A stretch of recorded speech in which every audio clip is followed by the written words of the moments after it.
Cara, eu imagino que você tenha visto lá o trecho Vi. do que aconteceu e tudo mais. O que você tem pra falar sobre aquilo? Eu vou, para falar sobre isso, fazer uma breve leitura de um comentário. Na Tá. verdade, de um comentário não. Na verdade, tem um texto que chama O Paradoxo da Intolerância, que ele aparece na obra A Sociedade Aberta e Seus Inimigos, do livro do Karl Popper. Ele fala sobre a crítica extensamente às ideias filosóficas que deram origem, na opinião do autor, aos movimentos totalitários do século XX. Todo o livro é uma defesa da sociedade aberta e pluralista, da racionalidade e do falibilismo. Ele fala, eu não vou ler o texto inteiro, ele fala assim: devemos, pois, reservar o direito, em nome da tolerância, de não tolerar os intolerantes. Devemos afirmar que qualquer movimento que prega a intolerância está fora da lei e considerar criminoso o incitamento à intolerância e perseguição, da mesma forma que é criminoso o incitamento ao homicídio, ao rapto e ao reavivar da escravatura. Em resumo, a tolerância ilimitada levará ao desaparecimento da tolerância. O que eu quero dizer com isso? A República de Weimar, que foi o governo alemão antes da subida de Hitler no poder, ele acreditava nessa inclusão de várias ideias e, com isso, o Partido Nazista concorreu democraticamente às eleições na Alemanha e venceu. E o primeiro ato deles foi acabar com toda a sociedade civil alemã, com todas as instituições democráticas e perpetuar o que eles perpetuaram na Segunda Guerra Mundial, com 50 milhões de mortos, com 6 milhões de judeus, com diversos centenas de milhares de várias outras minorias. Essa essa abertura que eles deram em nome desse debate de ideias, o outro lado não entende esse debate de ideias. O outro lado não está interessado em debater ideias, o outro lado está interessado em tomar o poder com golpe e impor a sua vontade, que no caso do nazismo especificamente, é voltado a uma ideologia radical, extremista, genocida, baseada em raça. Não só em raça, mas na ideia de um ser humano geneticamente melhor que o outro, já foi provado pela ciência que isso não existe. E para que a humanidade possa, entre aspas, sobreviver, como diz no livro Sapiens, de Yuval Harari, o escritor israelense premiado, eles acreditavam que eles estavam fazendo um bem para o mundo, o nazista. E eles mataram pessoas que, independentemente da idade ou do sexo, eles acreditavam que eram seres inferiores. Esse tipo de debate, dentro de uma sociedade democrática, ele não pode ser permitido, porque você não tem como debater com aquele que, se subir no poder, vai matar você. Isso está fora do campo democrático das ideias. É como você colocar um partido que é uma organização criminosa, como o PCC, ou você colocar, ou como a gente imaginar agora, grupos terroristas concorrendo a eleições nos países que eles estão se alojando no Oriente Médio. Isso é ruim para a sociedade, é ruim para a humanidade e ruim para o futuro do mundo.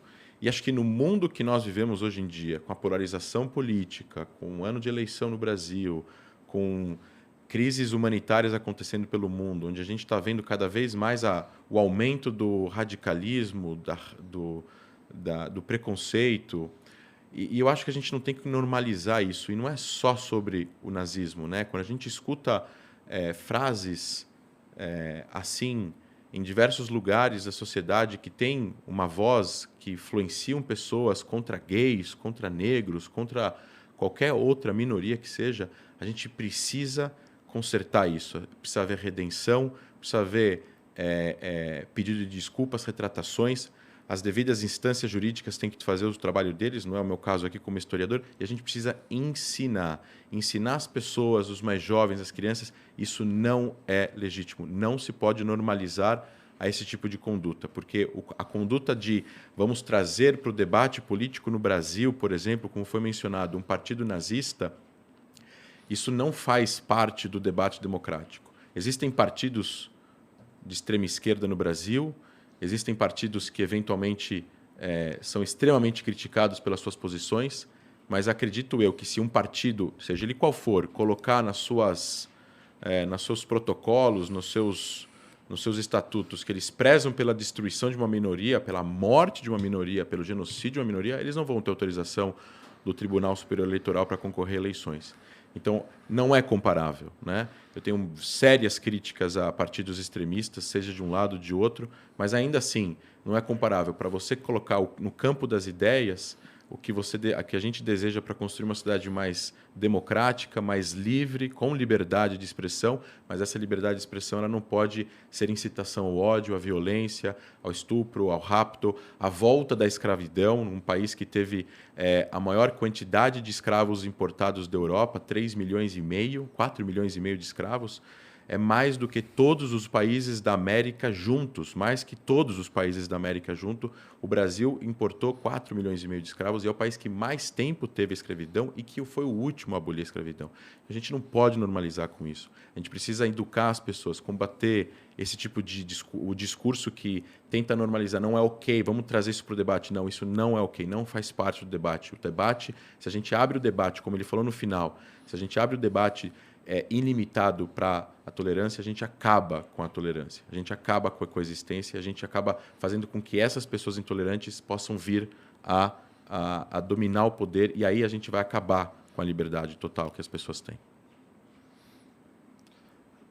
É que eu não sei muito o que falar nessa situação, porque eu não sou a favor de nada disso, né? Do nazismo e tal, essa parada, né? E eu peço desculpa, porque do jeito que eu falei lá, dá pra entender essa porra, né? Então eu não sei muito o que falar. Eu sempre tratei todo mundo muito bem, eu nunca fui de nenhum grupo que tenha qualquer associação a esse tipo de coisa, então... Bom, isso, eu né? acho que o ponto aqui passa mais pelo lance da conscientizar que qualquer tipo de não é... Qual palavra eu vou usar? Qualquer tipo de, talvez, menção ao nazismo, ela traz coisas muito carregadas. Essa palavra é uma palavra que tem um significado muito pesado para a humanidade. Exato. Né?